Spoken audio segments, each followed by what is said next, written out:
This is Penn Sunday School, and to our listening ears, all angels sing and round us rings the music of the spheres. This is Penn Sunday School. Brothers and sisters, welcome to Penn Sunday School, starring Penn Gillette. My name is Michael Godot, and we are broadcasting from Show Creator Studios in Las Vegas. Today is the second part of our discussion with the great impressionist Rich Little. He's got a busload of impressions for us and a couple of No, we already did the first one. We did the first one with him in the room. He's right. Just keep going, I'll fix it. Just keep going from where you were. Do we have to do an ending on that first one? Yes, we need an ending for the first one, and then a beginning and ending for the second one. So should we do the ending first? Just finish what you're reading there, and I'll patch that in for the beginning. That's where we'll come in. He's got a busload of impressions for us and a couple of fantastic backstage adventures to share. Here he is preaching love, Mr. Penn Gillette. Yeah, this is the second half of the interview we did with Rich Little. I feel like during this, we're doing a little bit of Gilbert Gottfried's work. You know? Okay. Doing God's work because God won't do it. Doing Gilbert's work because he's not in Vegas. Right. You know, Gilbert Gottfried is really good at interviewing showbiz people. Yes. And this is us talking. Rich Little is about as pure showbiz as you can get. Yes. You know, host of The Tonight Show. You know what I mean? That puts you in a, you know. Yeah. What, a dozen people have done that? Yeah. Well, I guess, yeah, about a dozen people. Yeah. Maybe a few more, back to Jack Parr and so on. And hearing him tell these stories are pretty great. And also hearing the combination of an entertainer who's going to build up people he doesn't like. You know, Yeah. He's going to have a collection of people he doesn't like, and yet he's going to be uncomfortable saying that. So we kind of dig around a little bit there. We do. But he's not dishonest about it. I think he's No. he doesn't shy away from it. No, not at all. Not at all. But it is a weird thing. You never really know. Because, you know, showbiz of that generation is not like rap music. They don't have feuds and drive-bys. You know, he's not representing. No. But so it's great to hear that. And how much did you know about Rich Little before you came in here to talk to him there, Matt? I mean, not a ton. I just knew him. Like, I remember he had videos and stuff when I was a kid. I liked his impression videos. Mm-hmm. I knew that he was really good at that, and I knew his Reagan probably most predominantly. Yeah. I knew his Ronald Reagan. Talking to someone who got to meet, sadly, I've met a president. Right. A real president. Used to have never met a president, and now I have, and it's the worst one you could meet. Yeah. Maybe. It's like you rubbed a shitty genie lamp or something. Yeah, You know, I hit the wrong one. Fine, yeah, I'll let you meet a president. Yes. The monkey's paw. I want to meet a president. Ow! It moved. But so Rich Little is fun to talk to. Him doing his impressions, and we hear him talk about seeing Godot work. That's right. Yeah, that's good. Yeah, Get to hang out with him. And we're going to start with the discomfort of Rich Little not liking Paul Lynde. I jumped right into your book, and I was flipping around because I'm kind of a nut about Dean Martin, and about Paul Lynde, You know, because what a weird thing to have that kind of bitterness and sadness, on a person. Very that funny. sad man. Oh, everybody says that. Very sad man and very, very bitter and an alcoholic, unfortunately. Deeply, insanely funny. Didn't know how funny he was. Really, didn't? And he didn't like Hollywood Squares because Paul wanted to be a leading actor, really. He wanted a series of his own. Mm-hmm. And Paul was really a second banana. Yeah. Like Tim Conway was. There are a lot of great second bananas. Of course. But Paul was never going to be a leading man. And he got tired of doing Hollywood Squares. Mm-hmm. And they wrote the jokes for him, so he didn't have to prepare.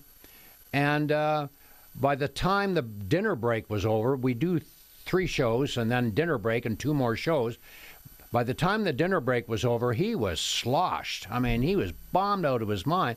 There were many nights when they had to strap him into the chair, keep him from falling out. Wow. Now, he's totally loaded, and he's still funny on the show. Yeah. He's always funny. But you always wonder what it was like. I mean, I have no sense of this. I mean, someone should...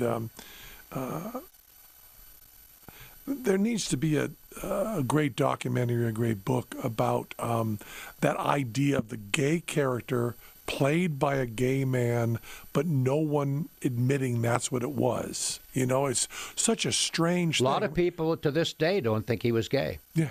They thought it was an act. Yeah, but an act, not even playing a homosexual, but playing something, just an eccentric character. It was so strange to, because, watching Bewitched and Hollywood Squares as a child, you didn't think he's playing a gay character. You thought he's playing this eccentric Just character. an eccentric guy. Yeah, and it was so strange that all just, as the 70s went on, that became a kind of person instead of a character. It was such. Yeah, and half the laugh he got was the way he said it. Because of his voice. Yeah. Paul, can you get an elephant drunk? Oh, sure, but you'll never get it up to your apartment. That kind of thing. Yeah.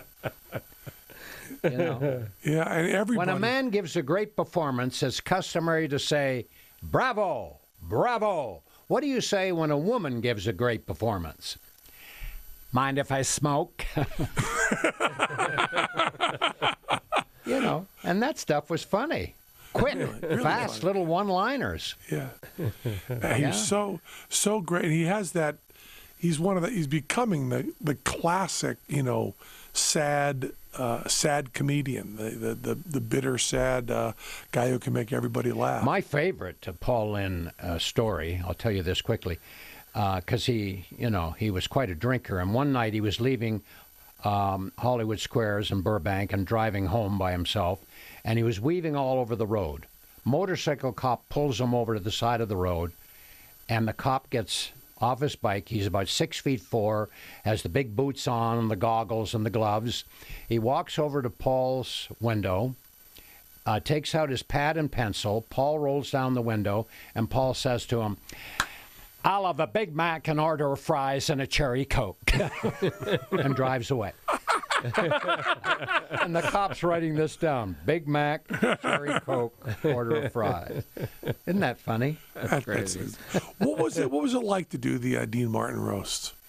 The Dean Martin roasts were terrific for your career because they were watched by everybody. Mm-hmm. But it was probably the most terrifying thing I've ever done in my career because I was so young and I'm with all the giants of show business. Mm-hmm. Yeah. I mean, there were no bigger names than we had on Dean Martin roast. Huge stars, And so when you got up there and you looked to your right and you saw Jack Benny and George Burns and John Wayne and Lucille Ball and all these wonderful people, and then on your left the same, it can terrify you, because you're working with the best. And were you responsible for your own hunk, or did they also? Well, what they do was they would write material for you, the writers, and they give it to you. And I was usually booked on the show. I did 24 of them. I did more than anybody. Wow. Because if there were at least 5 people on the dais that I could imitate, they'd book me on the show. Uh-huh. Because they love to have me do somebody and then cut to them for their reaction. Yeah, the whole idea of those roasts was self-referential anyway, so putting that literal is good. So that's why I did so many. But as I said, working in front of all these great, great stars, people I admired and idolized as a kid, was a tremendous thrill, but it was also terrifying. And then the other thing about the roast was you never know when you were going up. They never told you the order. Really? And sometimes you're sitting there, and somebody's up there at the dais, and they're doing a joke that you've got, one of your jokes. And you're thinking, oh, my God, I got to rewrite. So a lot of times if you watch the roast, you'll see people not really reacting. They're going over their lines in their head. Yeah. I've done very, very few type things, but when you're doing stuff like that, and you want to be up early. Yeah. Because the jokes that are obvious, the low hanging Well, Milton Berle might use them all up. Yeah. Now, you touched on this a little bit, but I guess it's the question that needs to be asked. Who was the most unpleasant about you doing an impersonation? Who Well, really Paul hated Lynde it? was. Paul Lynde, he hated it. Paul Lynde hated my impression. I show this on my show, as a matter of fact. I've got a clip of it. And many times I would do Paul on Hollywood Squares or Dean Martin roast, particularly Hollywood Squares. As soon as I do them, they cut to a shot of him. And he'd go, "Who's that? Who's that supposed to be? Is that supposed to be me? That's pathetic. Get a day job. That stinks." And that would not be entirely a gag. There'd be some real No, hatred he behind it. really didn't like it. And I think the reason probably was that because he was gay, and I was probably exaggerating him, making him a little more gay, right?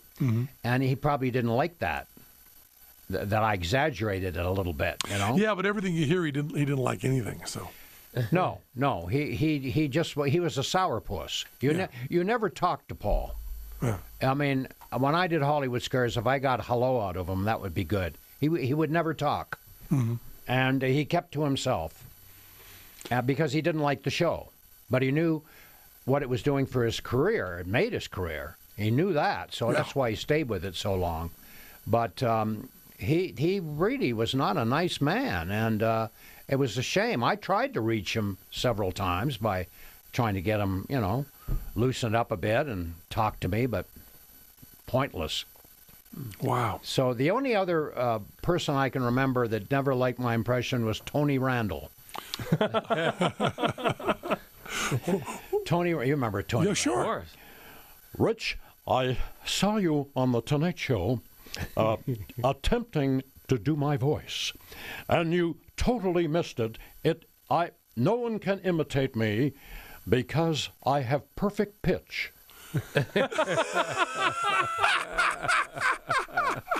That's fabulous. That's what he said. Perfect pitch. That's fabulous. But Tony was always a little pompous, Yeah. But a good actor. Yeah, good really, actor. really good actor. Really good actor. Yeah. You missed it completely. So, do you remember the first time you hosted the Tonight Show? Mm-hmm.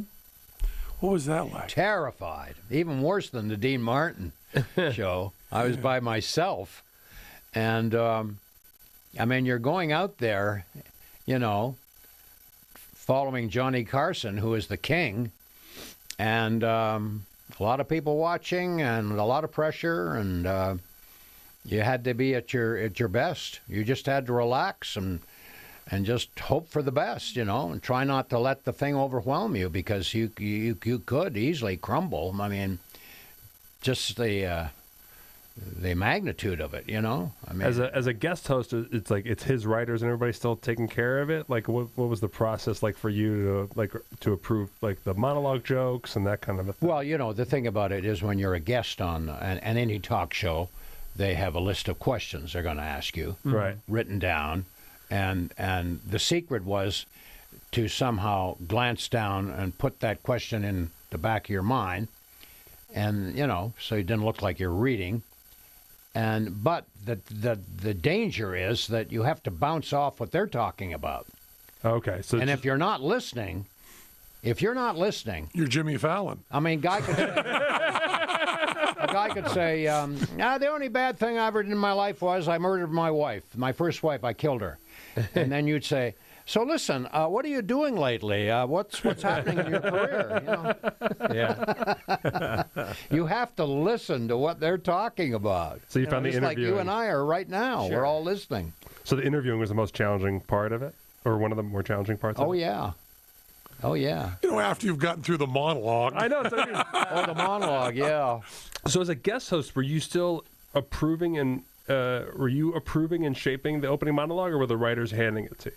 The writers would hand me what they thought I should do, jokes Okay. and stuff, and then I would say I don't like that, or I can improve that, or Okay. I add a couple of things of my own, and but they weren't sure exactly what I was going to say. Okay. No. Wow. And going out live, and everybody watching it. I mean, the Yeah. thing you just don't have the kind of ratings No. that there were when there were 3 networks. I mean, those ratings were astonishing. Everybody watched the Tonight Everybody Show. watched it, yeah. And certainly, as high as the ratings were, that was a little bit of an illusion because they were so skewed heavily to your entire peer group. Everybody you knew was watching. Right. You know, we do a Fallon now, and we do one of those shows, and some of our friends will see it, but when you did the Carson show, it was 100%. You didn't Yeah. have anybody you'd see the next day that hadn't seen you. Wow. Sullivan too. Yeah. Yeah. Ed Sullivan. I mean, if you scored twice on the Ed Sullivan show, everybody knew you. How many times did you do On the the Sullivan street. show? How many times did you do it? I did the Sullivan show probably a couple of dozen times, and it was the quickest way to become known Yeah. because everybody watched the Ed Sullivan show Sunday night, 8 o'clock. It was either that or a test pattern. Yeah. Some people preferred the test pattern. Ed was another man who wasn't a bundle of joy. He was one sandwich short of a picnic, I'll tell you. He was the only man I ever met in my life who could count up to 3 and get 2 of the numbers wrong. Ed relied on cue cards for everything. I can still see the poor cue card guy coming in before the show with maybe 100 cue cards, with maybe 6 or 8 words on each card because the letters would have to be so big. Right. And Ed, still with those cards and those big letters, he still couldn't read.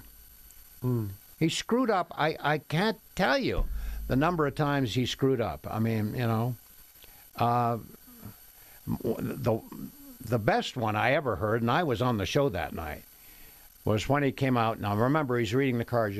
Out in our audience tonight, ladies and gentlemen, we have a group of paraplegics from St. Joseph's Hospital here in New York City.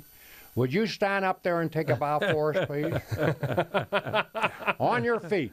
And these poor people were trying to get up. It was pathetic. It was terrible. They were falling in the aisle. And is the Jose Feliciano story true? Yes. Is that true? You know that one? I don't. Yeah. I'll let him do it. Yeah. Well, he had Jose Feliciano on. After he performed, he said, Isn't that youngster amazing? You know, not only is he blind, but he's Puerto Rican. And he said, Jose. And Jose went, Yes, Mr. Sullivan. Does your dog do any tricks?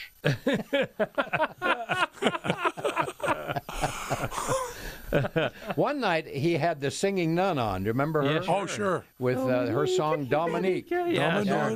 Sitting on a stool with her guitar. And Ed read the cue cards wrong. Of course, he always did. When she finished, he said, You know, for her performance tonight on our show, we are going to give her a Jew.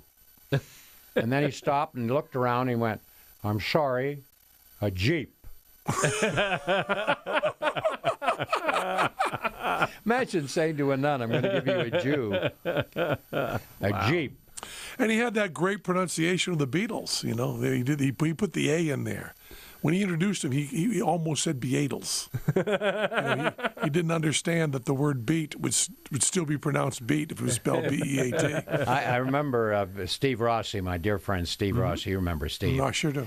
Well, he was on the Sullivan show many times with Marty Allen. Sure. I mean, they were on a lot. All the time. Steve used to say he was on the Ed Sullivan show more times than Ed, but I don't believe it. But they were on the night the Beatles were on. Yeah. And it's funny. This supposedly is a true story. The Beatles, of course, place went crazy at the Beatles, right? And Steve and Marty, you know, went over okay, but they were all there for the Beatles. Now, Ed said, you know, the show is running a little short, so Steve-O, and Steve said, yes, Ed, you get out there and sing Granada for us. He said, what? The show is short. We need to, and a couple more numbers. You get out there and sing Granada. He said, well, Ed, with the Beatles on, I'm going to sing Granada. I think it's a mistake. Get out there and sing that song. So Steve went out, and he had to because Ed ordered him after the Beatles and started singing Granada. And he said, thank God it was a directional mic where you couldn't hear what people were yelling, because Steve was singing Granada, and in the background you heard, "You stink. Bring the Beatles back. You're pathetic. Get off the stage. You're awful." So Steve, when the show was over, phoned his sister and down in Florida and said, "Could you hear that?" And they Right. said, "No." Oh, thank "You goodness. stink." They didn't hear that? No, he said. "Well, thank God." Oh man. Funny though, isn't it? Well, it was a magician that was on directly after the Beatles, Yeah. the first appearance. A bunch of old magician friends of mine, Billy McComb and stuff, were on the same show with them. Would have the autographed pictures of all the Beatles that they just threw in their trunk and never saw again, and would have been worth a good amount of money. Sure. I remember one time on the Sullivan Show, they had Rico, magician, on, and Ed was filling time. While You don't mean Rico, Richie? Rico set up his table behind the curtain. And one of his routines that he was doing, magicians, he had those silver balls that go up over the curtain. Yep. Sure. And Ed, in introducing him, backed up too far and knocked over the table. And you heard Rico go, "Oh, shit! Oh, God!" And you heard clunk and clanging and everything. And then all of a sudden, Ed apparently said this right in the air, he said, "Rico, you better come out here. Your balls are out here on stage." Did you ever meet Elvis? I met Elvis. Yes, I did, right here in Vegas. And what was that like? It was great. I always ask the people. He that was were terrific, and he was very polite and very interesting and interested in you, and easy to talk to. And Elvis asked about me. Oh no. it was wonderful. I mean, I didn't have a lot of time with him, but and then suddenly he was gone. But the time saw I his show spent at with the- him, at the about Hilton? 15 minutes, he was terrific. He'd see me on TV, and he was very complimentary and very charming, and it was great. Was there in the 70s in Vegas, or late 60s, early 70s, was the camaraderie among the entertainers what it seems like it was? I mean, did you really have a great deal of socializing with all the other performers? Well, a lot when Sinatra was in town, because Jilly, Frank's right-hand man, would phone me and say, "Frank's wants you to come over to the Caesars after the show's over," and you'd hang out on the lounge with a lot of entertainers, and then Frank would hold court, and he would talk, and everybody would listen. And I used to go to those, and those were fun because you had Jack Jones there, and you had Steve Lawrence, and you had all kinds of celebrities there. Tony Bennett was there, and that was great fun to sit around. And what was it until like to about be? 1 a.m. with Frank? What was it talking. like to be around Frank? Great. Frank loved to talk show business and liked to talk about movies and things. And once in a while, with my knowledge of movies, I would say something, and he'd say to me, "How did you know that? Where did you read that?" I said, "I read a lot. I know a lot about show business." "That's unbelievable." So he was always impressed that I knew so much about movies, Did you ever do a Sinatra impersonation? Yeah, I did. Frank at a show in New York, with who was on the show? Sarah Vaughan was on the show, and I opened, and I did my Sinatra impression. And at rehearsal, I was singing "Come Fly With Me," and Frank came up behind me and started singing it with me. Oh wow, wow. Yeah. Well, that's okay. You can die. That's fine. That's a good showbiz story. Yeah, you got to sing with Sinatra. You're done.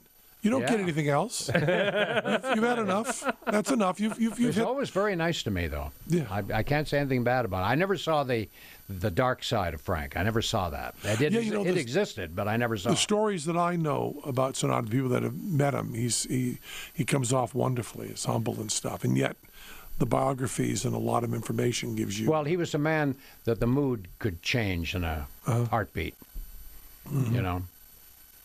One time, Vinnie Valcone told me this. Poor Vinnie, he's Frank's conductor that's got cancer right now, but he's a wonderful man, and he told me this.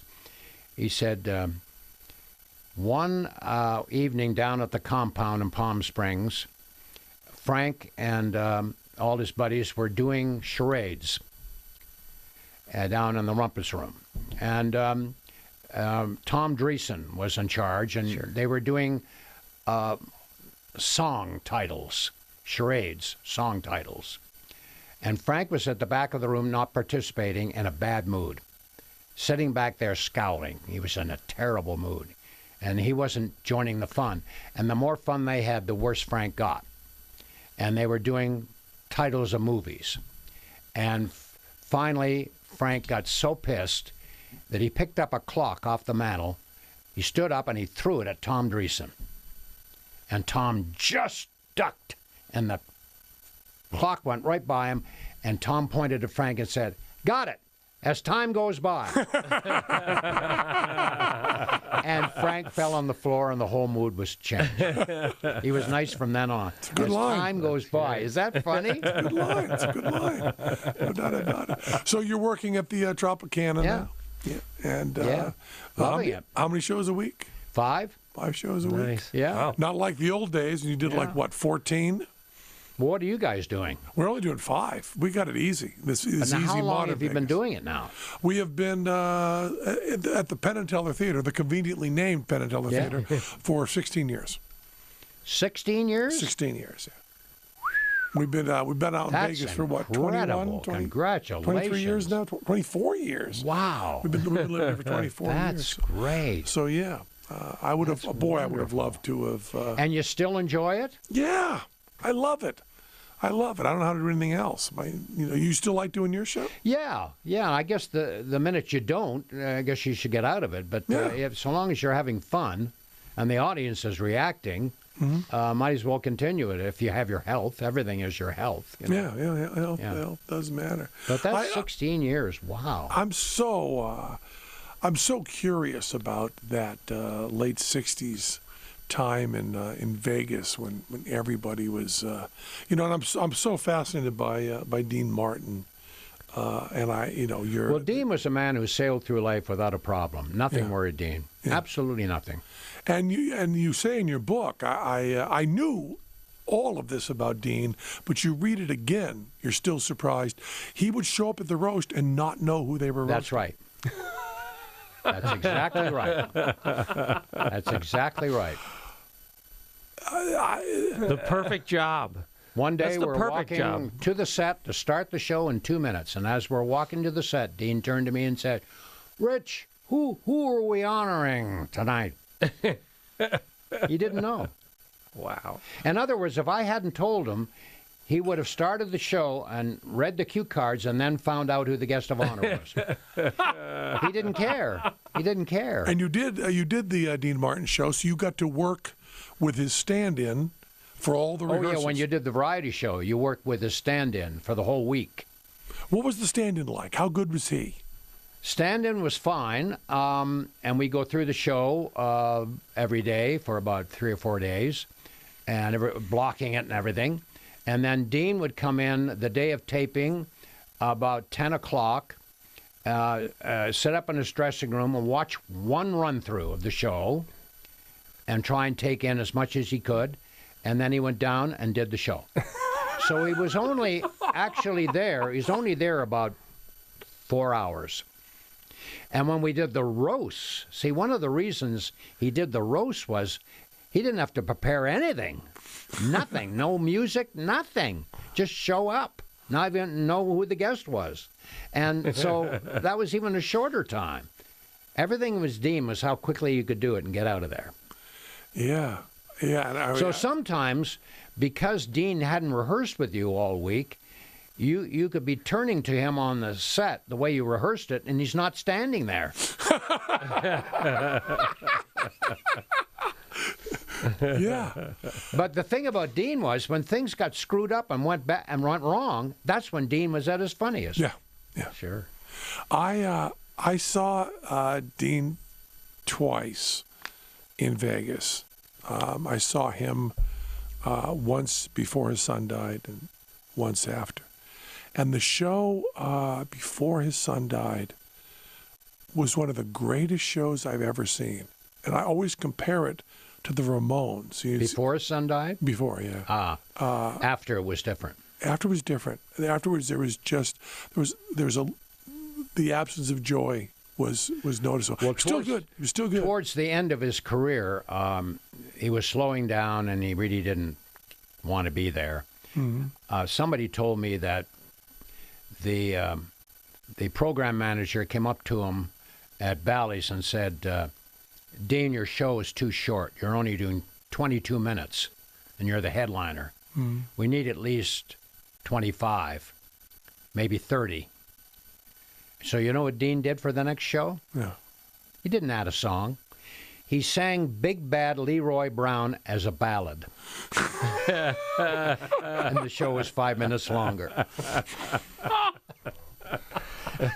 When you see, That's funny, isn't it? when you'd see the Ramones, you'd say they can't do another song that's just fast and loud. They've got to break it. They can't keep. You've got to break that for showbiz. Everybody does. They got to do something a little bit slower, a little bit something. Can't be all the same tempo. And yet, after you were into the show, you started to understand it. And I came and saw Dean in the 80s in Vegas, and he comes out in the first 10 minutes, you're saying he can't keep this relaxed, I don't care feeling for the whole show. He just can't do it. It won't hold up. There has to be a moment with some sort of sincerity or gravitas. Yeah. And there's got to be something that's a little more up-tempo. Nope. It would sail through just like that, and it was just like the Ramones. You'd get on board, and you were just in love with it. We went to see, it was the 80s. We were punks. We were leather jackets, sunglasses. We went to see Dean Martin, ironically. We went to see him in order to kind of roll our eyes and be above him. And there were like four of us at one of the tables there in the back.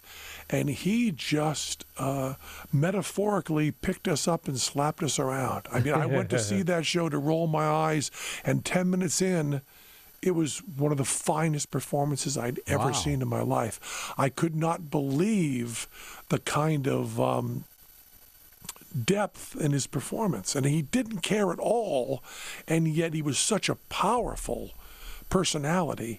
It was a life-changing experience for me. I mean, I don't think if I had not seen Dean Martin in the 80s, I don't think we would have ever played Vegas. You're right. Well, he's one of the few performers that people liked.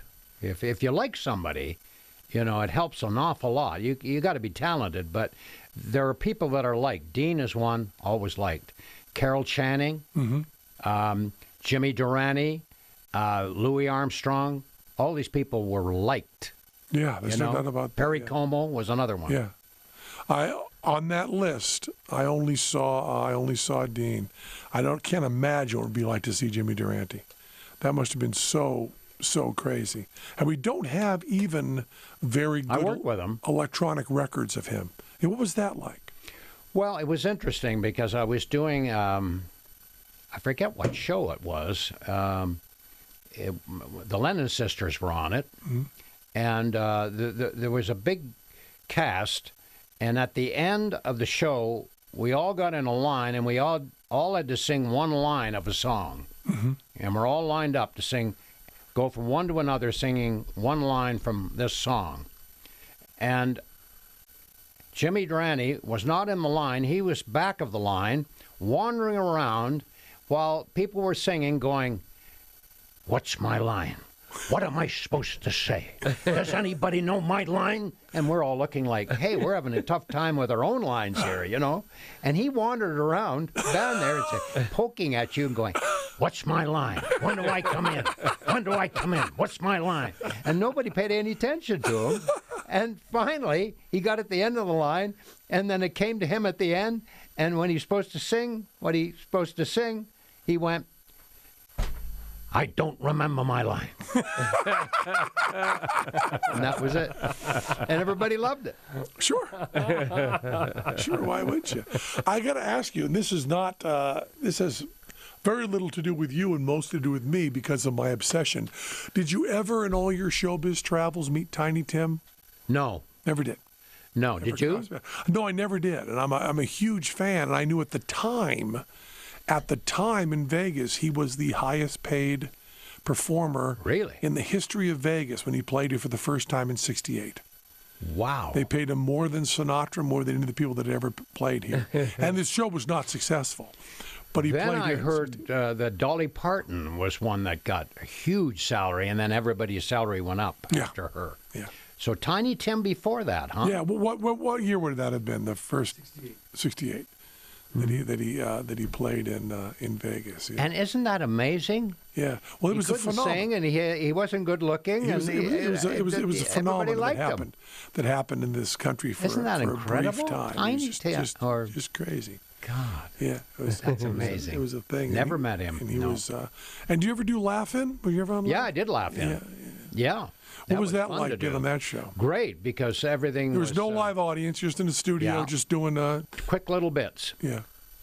The success of that show was that the pace was so fast that the jokes kept coming. You at only such had to a hit fast one out of pace. four. If one wasn't funny, the next one might be, and then and then they had so many interesting characters like Ruth Buzzy and Artie Johnson and Goldie and Judy Garland. it was a fun show to do. And Rowan and Martin were dynamite. They Yeah. were terrific. Yeah. Did you ever do the Smothers Brothers show? No, No, never did that one. didn't have to do that one. But Glenn Campbell, you. Did Glenn Campbell. I never did Andy Williams either, but I did most of the variety shows of that time. Yeah. Glenn Campbell I did, yeah. Because you did a lot of Glenn Campbell impersonations. Glenn Campbell, yeah. Glenn was, gosh, I guess he's in really bad shape Yeah, now, he isn't he? Yeah, really bad. Yeah, what a shame. But boy, he could play guitar. Huh? A Sessions cat. Two of the Sessions guys, Leon Russell and Glenn Campbell, were Sessions monsters who then moved out into the spotlight, which is a very rare thing for Sessions people to do. How did he become a singer on his own when he was just in the orchestra playing guitar? Yeah, I know he was part of the Somebody gave him a song? part of the Wrecking Crew. Part of the guys, Carol Kay and Hal Blaney and those guys that all played in there, and Leon Russell, who played piano on everything, and Glenn Campbell was the guitar player and all the Beach Boys stuff and all of that. Both of them decided to take a big chance and go out on their own and recorded a. So what was his first song? Was it Galveston? No, but he broke out from that, and so did Leon Russell with Joe Cocker. Hi, I'm Glenn Campbell. Like a rhinestone cowboy. Oh, yeah. He had a lot of charm and a lot of hits, didn't he? A lot of hits. And Also, what always amazes me is what a monster guitar player he was. Oh, yeah. Yeah, just a monster. I'm good friends with Martin Mull, who I just love, and there's a duet of Martin Mull and Glenn. What's he doing now? He acts, but mostly he paints. He was a painter first and fine artist. He's in MoMA. Well, I and all of sketch, I got a lot of my Yeah, sketches. Yeah, we sketches saw in the the book. beautiful drawings in the book. They're really nice. And but there's a duet of he and Glenn Campbell playing, and you just hear what a monster Glenn Campbell is, because I know that stuff so well. And we also got to cover. Did you work with Sammy Davis? Worked with Sammy, yeah. On What the was he Julie like? Andrews show, we did a medley together. What was Did he- impressions together. Yeah, he did. He was good. Good impressionist. Sammy was. And what was he like to be around Sammy? Great. Well, Sammy, if something was funny, he'd fall to the floor. Yeah. And he was terrific. I mean, and boy, talk about movies. He was a movie buff. Boy, he was like Mel Torme. They both knew a lot about movies, and that's how I got on the Judy Garland show. Was my association with Mel Torme. We had done a show in Toronto, a variety show together, and he heard me do my impressions, and he was intrigued that I did people like Dana Andrews and Sterling Hayden and Glenn Ford and William Holden. He said, I've never heard anybody imitate these people before. He said, put them on tape for me. So I did. I put about 30 impressions on tape for him, and then he when he went to work for Judy Garland, he did special musical material for her on her show. He played my tape for Judy Garland.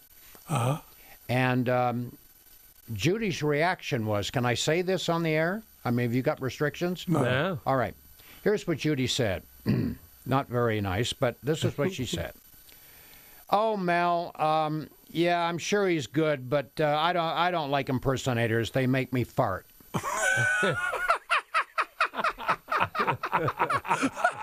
That's exactly what she said. What a very odd thing to say. Yeah. And did you make her fart? And so Mel was crushed. She didn't even listen to more than about 2 impressions I did. And then the tape was still going, and I did James Mason on the tape. And that's when she went, play that again. And he did. Oh, my God. I love James Mason. They made A Star Is Born together. And apparently they got along like gangbusters. And so it was my impression of James Mason that got me on the Judy Garland show. And she said, book him, when she heard my James Mason. Now, about a year later, I run into James Mason at an AFI tribute to John Huston, and I was just in the crowd, and I was in the lobby, and in comes James Mason. So I went up to him like an idiot, and I said, Mr. Mason, sorry to interrupt you. My name is Rich Little. I do impressions, and I do an impression of you. And he said, what on earth for? And walked away. And so I followed him, and I said, no, I just wanted to thank you for getting me on the Judy Garland show. And he said, I don't know what you're talking about. Move away from me. That was it. I guess it does seem kind of strange. Thanks for getting me on the Garland show. He doesn't have anything to do with it, you know? What's the impression you worked on the hardest of all of them? What was the toughest? Worked on the hardest was Gerald Ford. Really? Gerald Ford, who had kind of a monotone voice, talked very quietly and the other day I was walking in the Senate. I was walking down one of the corridors, and I bumped into Richard Nixon. And Dick looked up at me and said, oh, pardon me. And I said, of course. And that was the end of my career. And you had to learn the impression just for that joke. Is that right? Pardon me. Of course. And that was the end of my career. Yeah. But he was great. You know, I once did a benefit down in Palm Springs for Betty Ford. And Frank Sinatra was on the show. And Frank was sitting right in the front row. And sitting with Gerald Ford. Now, I came out to do my impressions, mostly presidents, and I had a podium made out of cork. But you didn't know that. It just looked like a regular wooden podium, but it was cork. I used it in my act. Yeah. And the bit was, when I went to do Gerald Ford, I would trip, hit the podium, it would break in half, and I would fall down. Got a big laugh, okay? So because Gerald Ford was sitting right below me with Frank, I overdid it.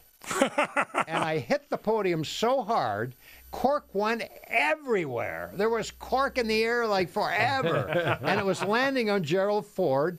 And as I hit the podium, I lost my balance. I grabbed the microphone, fell off the stage in Gerald Ford's lap. I fell about 5 feet in his lap, and I landed right in his lap. First, I thought I'd killed him. And I still had the microphone, and I put it up to his lips, and he went, whoops. And Frank lost it. Frank was pounding on the floor, screaming with laughter. And that's when I became a friend of Frank Sinatra's, because I made him laugh so hard that I got into the inner circle because of that incident. And I remember when I was leaving that event down there, and we're all waiting for our cars to be brought around, and I was shaking hands with the president and Frank, they still had cork in their hair. Wow. True story. It's in my book. Right. There you go. Really nice. And your book is Little by Little. Little by little, people I have known and been. Yeah. Get it on Amazon.com. Why wouldn't you? We were reading it before and just loving it. And see your show at the Tropicana. So what other entertainers did you like when you first started out? You know, like Dean. Who else influenced you at all? Well, I was, I come into rock and roll, so it's always, it's always Bob Dylan. Bob Dylan, right? And the answer Great. for everything. And but that was that's something that we bemoan. I'm not sure we have reason to, but the shared culture of sitting with my parents, and my parents were older, sitting with my parents watching Ed Sullivan. Yeah. And watching Johnny Carson and having to have the shows appeal to everyone in the family was remarkable, because then even someone who was waiting to see The Who and The Doors and Led Zeppelin and Bob Dylan, who didn't ever appear on Ed Sullivan, but he quit before he got on. But it's beside the point. You wait to hear those things, but in the meantime, I would have to see Alan and Rossi, and being able to especially those comedy teams. When you had Burns and Schreiber, and Alan and Rossi, and Rowan and Martin, and the Smothers Brothers. At the time that I was growing up, when I was in preteen, the airwaves were full of comedy teams. And I remember talking to Tommy Smothers, who, when they were announcing their retirement, he said, when we were coming up, there were a zillion comedy teams. Now there's one. Now there's Penn and Teller. And it's really remarkable, because I grew up watching fabulous comedy teams, and now there just aren't any. That's true. And it was all Ed Sullivan. Yeah, I never thought of it. Yeah, it really is. I aren't any. Had a long talk with. We had that thing happen when they were doing the list. They were doing the list of the funniest people. People Magazine, was it? Thank you. Entertainment Weekly was doing a list of the funniest people, and they called up Glenn, the long-suffering Glenn, our manager, and said we're going to do a sidebar on funniest comedy teams, and we're going to put Penn and Teller on it. And Glenn said, "Oh, great, wonderful. That this will be terrific." And then they called back. Was it a couple days later or the same day? They called back and said, "There are no other comedy teams besides Penn and Teller, so we're just going to put them in the regular list." So we went from the top of the comedy list to, what were we, 20 or something? Yeah, 50. Okay. So you and Teller get along quite well. I want to remember it as 20, but let's remember it as 20, even though it's 50. Penn, you get along. You get along. Sure, our relationship is not in any way stormy. It's very formal, isn't that very interesting? cordial. Most comedy teams end up hating each other. Yes, I know. Most of them. I know, and I think it's because you start out. It's like a bad marriage, maybe. Well, you start out as a love affair. I mean, there's no doubt about it that Martin and Lewis were in love with each other, or at least Jerry was in love with Dean. Yeah. And, Lennon and McCartney were in love with each other. And then that splits up, and it's horrible and it's heartbreaking. Like a divorce. Teller and I always started out very formal. We wanted to work together. We did not start out as friends. Do you socialize? Very rarely, but then again, we're together all the time. Yeah. So my daughter always wants to push hard and say, Teller is your BFF. He must be your BFF. He's your best friend forever. I don't like it when you say in interviews that he's your business partner, because he's also your friend. And that's true. When Teller comes over the house, which is very rarely, the children are really excited. They run backstage to see him. When they were born, he was the, fourth person or fifth person to see them. Those important things he's always involved in. But we don't go out to dinner. We don't go to movies. I get over his house. I haven't been over his house in 3 years. He gets over my house usually twice a year. But you guys co-create art together, and you have to agree on artistic principles. All the time. Yeah. Right. So Yeah. that takes a very deep... And also, we... other comedy teams or other teams, you talk about Mick Jagger and Keith Richards. They've been working together for 50 years, but they take 3-year sabbaticals, 3 years they're not talking to each other, months when they're not working together. I believe the longest Teller and I have been apart in 43 years is when I was doing Celebrity Apprentice, and that was 3 weeks. But I mean, he came up, but he came in during that. It was only 3 weeks that he wasn't there. I believe that 3 weeks is the longest we've been apart in 43 years. Wow. And because we always work. You know, we don't take month breaks.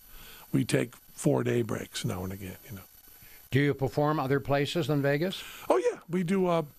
We often do runouts on our nights that are dark here, and we also do a lot of TV shows and things like that. So we're always doing stuff. But we did not get into. I'm always surprised by this. People who seem to get into show business to get out of it. You know, they get into show business, then they just want to play golf and go and do their show at the last moment. Like you described Dean Martin. You know, You're right, though. That's interesting. I Spend all always- your life trying to be a star and be a success, and then when you are, you want to get out of it. Yeah. My favorite That's what thing Dean to do did. is to think up bits to do and do them. We're telling we're always writing new stuff. Dean was only interested in golf, old westerns on television, and being by himself.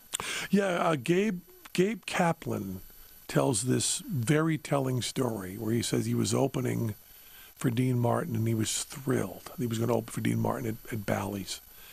And it was a really big deal for him. And he went by Dean Martin's dressing room, and Dean was in there. And Gabe Kaplan said, I'm opening for you. This is a real thrill. And Dean said, do you want to watch television? Come in, watch television. And Gabe Kaplan sat down next to Dean on the couch, and there was an old Western on, and they're watching together. And after 3 or 4 minutes, Gabe says, it really is an honor for me to be opening for you. And Dean said, you're going to talk, you're going to watch TV. I'm inviting you to watch TV. And Gabe Kaplan said, when you hung out with Dean Martin, that's what you did. You sat next to him quietly as he watched TV. Wow. No conversation, no nothing. Well, he was a little like Johnny Carson. He didn't socialize. Yeah.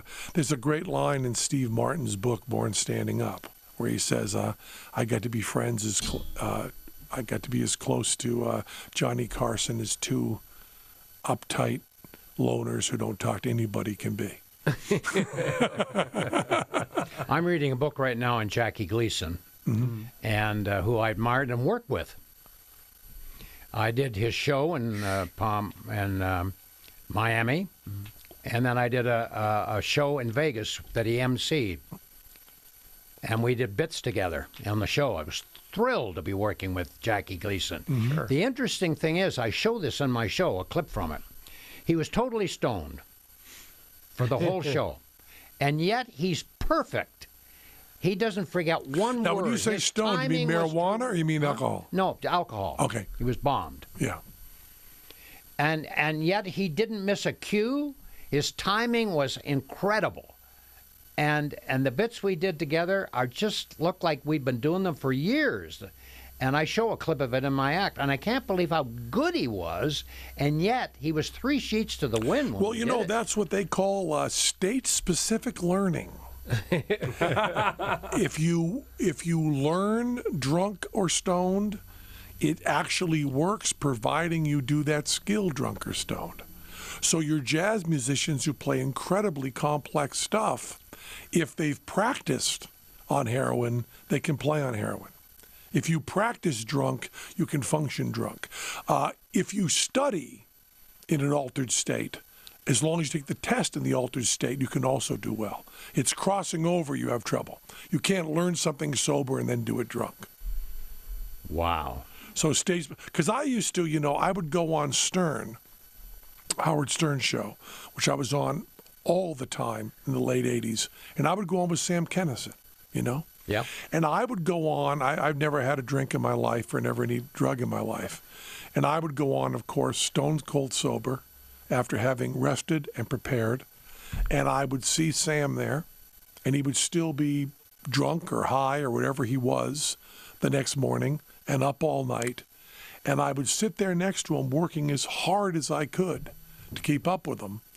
And he was just brilliant, unbelievably brilliant. And I would always say to people, well, can you imagine how good he would be sober? and they said he wouldn't necessarily be that much better. But he was really good. Think of some of the great actors we've had that were drunk all the time. Robert Mitchum, Dana Andrews, and William Holden were bombed for most of their movies, and yet, if you watch any of their movies, you never see it.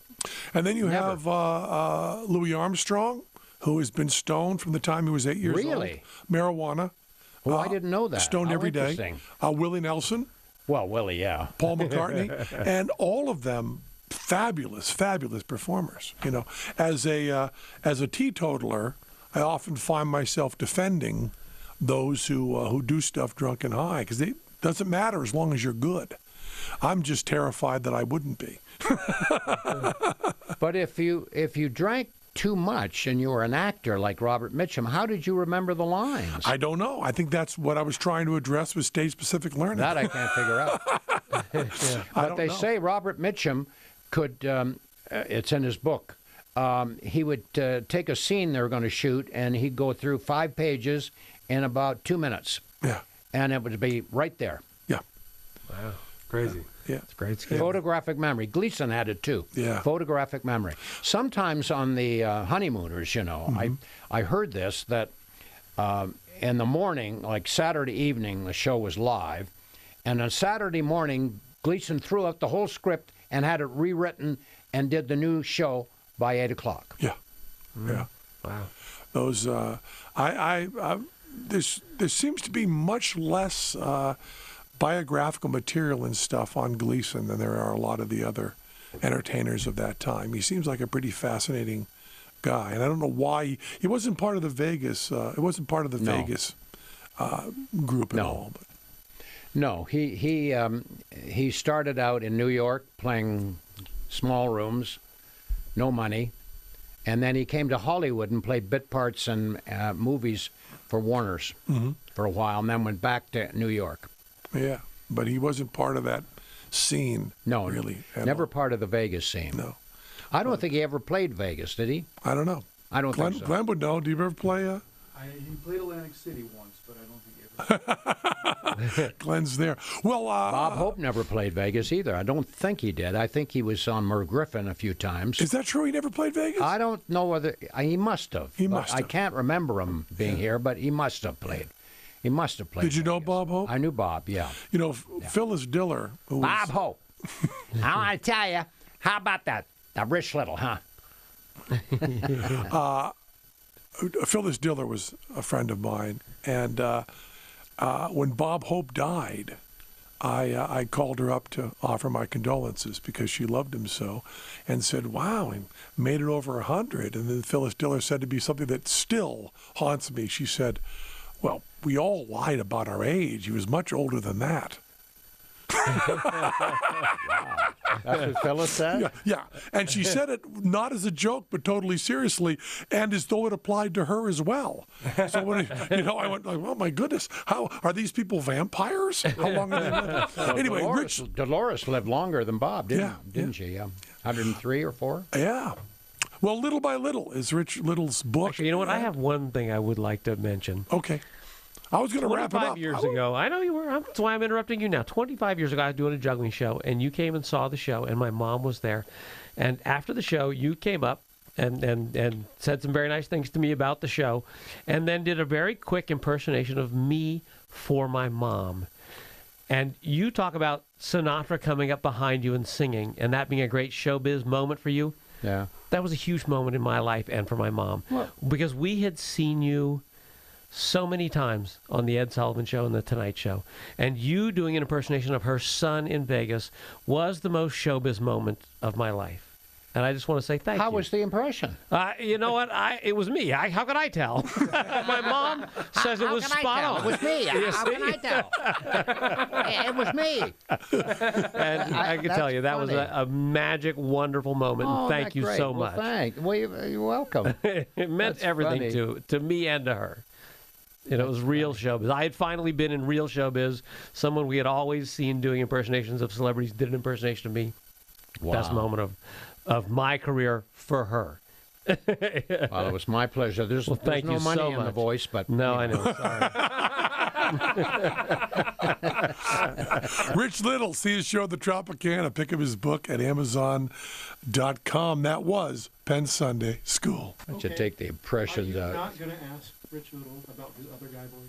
Oh, I need to ask him about that. What? We've got to. Okay, this is really important. I have a theory that everybody has one other guy voice. When my dad would tell a story, he would say, I go down to the gas station, and the guy says, well, the gas prices have gone up a lot, Mr. Gillette. And then he would go, and then he would talk about going to the dry cleaner. And every guy he had in the story had the exact same voice. It was one other guy voice. When you tell stories of random people on the street, do you have one other guy voice, or does every person in your story have a different voice? No, I probably would use just one voice. Okay, yeah. And what is your other guy voice? Probably, Harvey Lunchpail. He probably sounded a lot like Titus Moody. Remember him? Yeah. He talked like this. They talked like that. Yeah. That's his other guy a voice like this. He was on television. Titus Moody. How do you make an apple turnover? Very simple. Give it a little push. Thank you, Rich. But you're right. People do have one standard voice they use. Everyone they talk to is the same guy. Same guy. Everywhere you go, it's the same guy. That's funny. So that's our interview with Rich Little. Showbiz icon. Once he got going, he got going. Legend. Oh, yeah. He really got going in the second half of that interview. I think he probably talks to a lot of people who don't have any idea who he is. And You think so? you know what? I don't know about that. Current media stuff coming on a podcast, I'm not sure Rich Little would have expected. That was more where I was going. Is I think he used to stopping by a show for a little bit, and then he realized he's going to settle in and have a real Be conversation. here for a while. Yeah. So we got talking to him a little bit. Yeah. But I like him. I like these show business guys. I like when you two start talking showbiz. We got to find out, how if the people listening like these shows, how much into Gilbert's territory should we get with the people in show business? You want to talk about East Coast West Coast battles? There you go. Yeah. We can have how much should we get into that?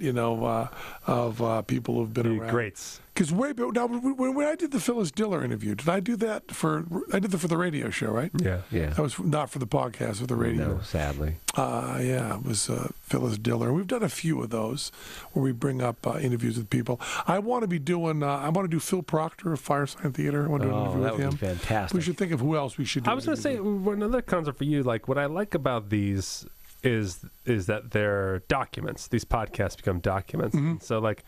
For like you, whether it's like, I know you like talking to friends like Martin Mull and stuff like that, Mm-hmm. but also I'm curious if you think about it that way, like who would you like a document of, like who would you like to put on the record kind of thing?